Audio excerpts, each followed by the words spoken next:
ನಿರ್ಮಾಣ ಶೆಲ್ಟರ್ಸ್ ಕಂಪನಿಯಿಂದ ಮಹಾ ವಂಚನೆ ಪ್ರಕರಣಕ್ಕೆ ಸಂಬಂಧಪಟ್ಟಂತೆ ನಿರ್ಮಾಣ ಶೆಲ್ಟರ್ಸ್ಗೆ ಸಂಬಂಧಪಟ್ಟಂತೆ ಬಿಗ್ ಇಂಪ್ಯಾಕ್ಟ್. ಇದು ಗ್ಯಾರಂಟಿ ನ್ಯೂಸ್ ಎಕ್ಸ್ಕ್ಲೂಸಿವ್ ವರದಿಗೆ ಇಲಾಖೆ ಅಲರ್ಟ್ ಆಗಿದೆ. ನಿರ್ಮಾಣ ಶೆಲ್ಟರ್ಸ್ ನಿರ್ಮಿಸಿರುವಂತಹ ಅಕ್ರಮ ಕಟ್ಟಡ ತೆರವಿಗೆ ಆದೇಶವನ್ನ ಕೊಡಲಾಗಿದೆ. ಜಿಗಣಿಯಲ್ಲಿ ಇರುವಂತಹ ನಿಸರ್ಗ ಲೇಔಟ್ ಮನೆಗಳ ತೆರವಿಗೆ ಆದೇಶವನ್ನ ನೀಡಲಾಗಿದೆ. ಹೈಕೋರ್ಟ್ ಆದೇಶದಂತೆ ಅಕ್ರಮ ಕಟ್ಟಡ ತೆರವು ಮಾಡಿ ಅಕ್ರಮ ಕಟ್ಟಡ ತೆರವಿಗೆ ಆನೇಕಲ್ ಯೋಜನಾ ಪ್ರಾಧಿಕಾರ ಆದೇಶವನ್ನ ಹೊರಡಿಸಿದೆ.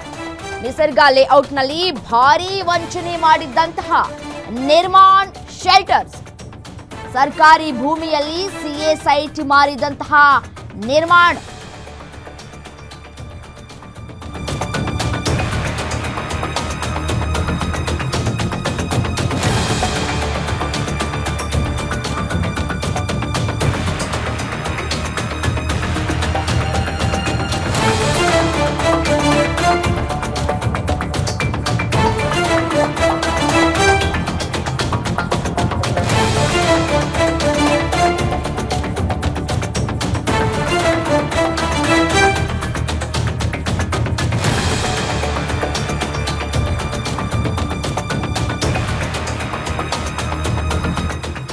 ಎನ್ನೂರು ಎಕರೆಯಲ್ಲಿ ಲೇಔಟ್ ಮಾಡಿರುವಂತಹ ನಿರ್ಮಾಣ ಶೆಲ್ಟರ್ಸ್ ಬರೋಬ್ಬರಿ 150 ಎಕರೆ ಸರ್ಕಾರಿ ಜಮೀನನ್ನ ಲೂಟಿ ಮಾಡಿರುವಂತಹ ಆರೋಪ ಕೇಳಿಬಂದಿತ್ತು. ಈ ಬಗ್ಗೆ ಸುದ್ದಿ ಪ್ರಸಾರವನ್ನ ಮಾಡಿತು ಗ್ಯಾರಂಟಿ ನ್ಯೂಸ್.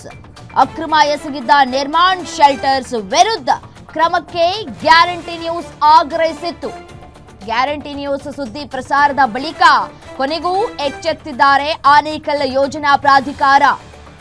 ಅಕ್ರಮ ಕಟ್ಟಡ ತೆರವುಗೊಳಿಸಿ ಕ್ರಮಕ್ಕೆ ಆನೇಕಲ್ ಯೋಜನಾ ಪ್ರಾಧಿಕಾರ ಸೂಚನೆಯನ್ನ ಹೊರಡಿಸಿದೆ. ಇದು ಗ್ಯಾರಂಟಿ ನ್ಯೂಸ್ನ ಬಿಗ್ ಇಂಪ್ಯಾಕ್ಟ್.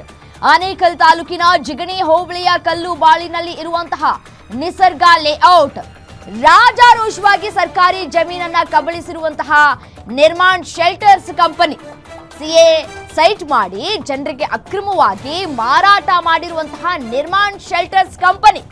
ಈ ಮಹಾ ವಂಚನೆ ರೂವಾರಿ ನಿರ್ಮಾಣ ಶೆಲ್ಟರ್ಸ್ ನ ಎಂಡಿ ಲಕ್ಷ್ಮೀ ನಾರಾಯಣ್ ಕೋಟ್ಯಾಂತರ ರೂಪಾಯಿ ವಂಚನೆಗೆ ಸಾಥ್ ಕೊಟ್ಟಿದ್ದಂತಹ ಶಶಿ ಪಾಟೀಲ್ ಮತ್ತು ಎಸ್ಎಂ ಪಾಟೀಲ್. ಈ ಬಡಾವಣೆಯ ಅಕ್ರಮವನ್ನ ಮ್ಯಾನೇಜ್ ಮಾಡ್ತಿರೋರು ಶಶಿ ಪಾಟೀಲ್ ಮತ್ತು ಎಸ್ಎಂ ಪಾಟೀಲ್. ಲಕ್ಷ್ಮೀ ನಾರಾಯಣ್ ವಿರುದ್ಧ ಎಷ್ಟೇ ದೂರು ಕೊಟ್ಟಿದ್ರು ಕೂಡ ಯಾರೂ ಕೂಡ ಕ್ರಮವನ್ನ ಕೈಗೊಂಡಿರಲಿಲ್ಲ. ಆದ್ರೆ ಗ್ಯಾರಂಟಿ ನ್ಯೂಸ್ ಸುದ್ದಿ ಬಿತ್ತರ ಆದ ನಂತರ ಇದೀಗ ಅಲರ್ಟ್ ಆಗಿದೆ ಇಲಾಖೆ. ಅಕ್ರಮ ಕಟ್ಟಡ ತೆರವಿಗೆ ಕೊನೆಗೂ ಆದೇಶವನ್ನ ಕೊಡಲಾಗಿದೆ.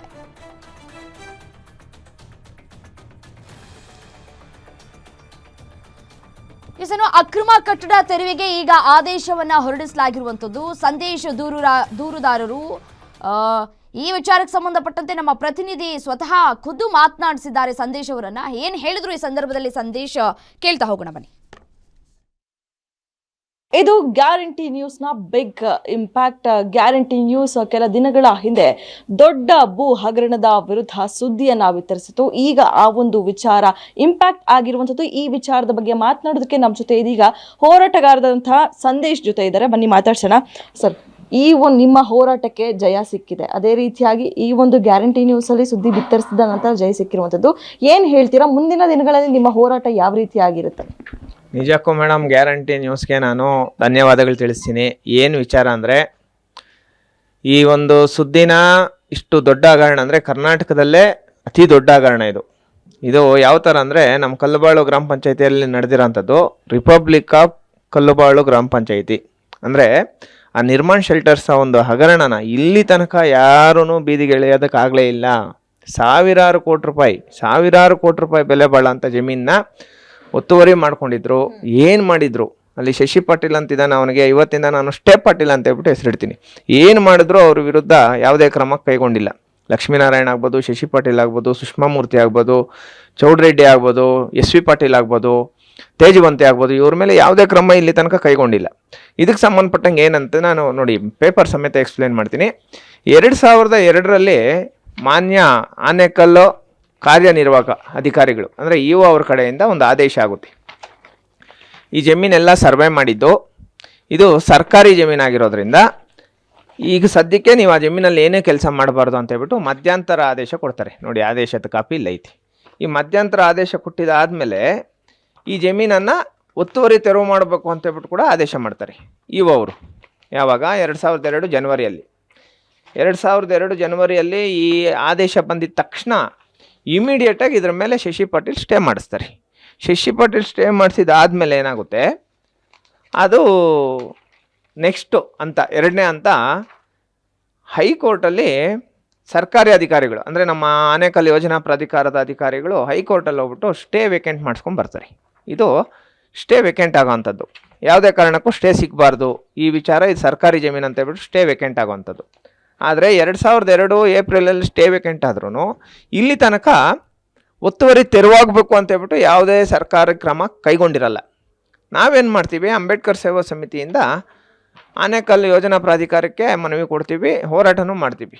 ಇದಕ್ಕೆ ಸಂಬಂಧಪಟ್ಟಂಗೆ ನಿನ್ನೆ ತಾನೇ ನಮ್ಮ ಹೋರಾಟಕ್ಕೆ ಸಂಬಂಧಪಟ್ಟಂಗೆ ಒತ್ತುವರಿ ತೆರವು ಮಾಡಬೇಕು ಅಂತ ಹೇಳ್ಬಿಟ್ಟು ಆನೇಕಲ್ ಪ್ರಾಧಿಕಾರ ಆದೇಶ ಮಾಡಿದೆ. ಈ ವಿಚಾರಕ್ಕೆ ಸಂಬಂಧಪಟ್ಟಂಗೆ ಲೋಕಲ್ ಬಾಡಿ ಅವರು ಮತ್ತು ನಮ್ಮ ಗ್ರಾಮ ಪಂಚಾಯತಿ PDO ಅವರು, ಸದಸ್ಯರು ಯಾರು ಬೇಕಾಗಿಲ್ಲ, ಯಾಕಂದರೆ ಸದಸ್ಯರು ಜಾಸ್ತಿ ಜನ ಈ ವಿಚಾರದಲ್ಲಿ ಶಾಮೀಲಾಗಿದ್ದಾರೆ. ಸದಸ್ಯರ ಅವಶ್ಯಕತೆ ಇಲ್ಲ. PDO ಮತ್ತು ಅವರು ಮನಸ್ಸು ಮಾಡೋದೇನಿಲ್ಲ, ಸರ್ಕಾರಿ ಆದೇಶದಂತೆ, ಯೋಜನಾ ಪ್ರಾಧಿಕಾರದ ಆದೇಶದಂತೆ ಈ ಕೂಡಲೇ ಒತ್ತುವರಿ ತೆರವು ಮಾಡಬೇಕು. ಇದು ಈ ಮಟ್ಟಕ್ಕೆ ಬರಬೇಕು ಅಂದರೆ ನಮ್ಮ ಹೋರಾಟ ಮಾತ್ರನೇ ಅಲ್ಲ, ನಮ್ಮ ಗ್ಯಾರಂಟಿ ನ್ಯೂಸು. ಯಾಕಂದರೆ ಬೇರೆ ಬೇರೆ ಸುದ್ದಿ ಮಾಧ್ಯಮ ಮಿತ್ರರಲ್ಲಿ ನಾವು ಮಾಡಿದಾಗ ನಿರ್ಮಾಣ ಶೆಲ್ಟರ್ಸ್ ವಿರುದ್ಧ ನಾವು ಮಾತಾಡೋದೇ ಇಲ್ಲ ಅಂದರು. ತುಂಬ ಆಗ ನಮ್ಗೆ ಒಂಥರ ಬೇಜಾರಾಯಿತು.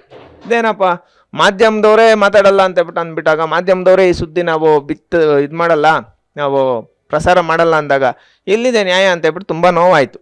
ಬಂದು ನಾನು ಒಂದೇ ಮಾತು MD ಅವ್ರಿಗೆ ಮಾತಾಡ್ತೀನಿ, ಸರ್ ಈ ಥರ ಇದೆ, ದಯವಿಟ್ಟು ಈ ಸುದ್ದಿ ಪ್ರಸಾರ ಮಾಡಬೇಕು. ಕರ್ನಾಟಕದಲ್ಲೇ ಅತಿ ದೊಡ್ಡ ಭೂ ಹಗರಣ ಇದು, ನಾವು ಗೆಲ್ತೀವಿ, ನನ್ನ ಮೇಲೆ ನಮ್ಗೆ ನಂಬಿಕೆ ಇದೆ, ಸತ್ಯ ಗೆಲ್ಲುತ್ತೆ, ಅವರೆಲ್ಲ ಭೂಗಳರು, ಅವರೆಲ್ಲ ಸೋಲ್ತಾರೆ ಅಂತ ಹೇಳ್ಬಿಟ್ಟು ನಾನು ಹೇಳಿದೆ.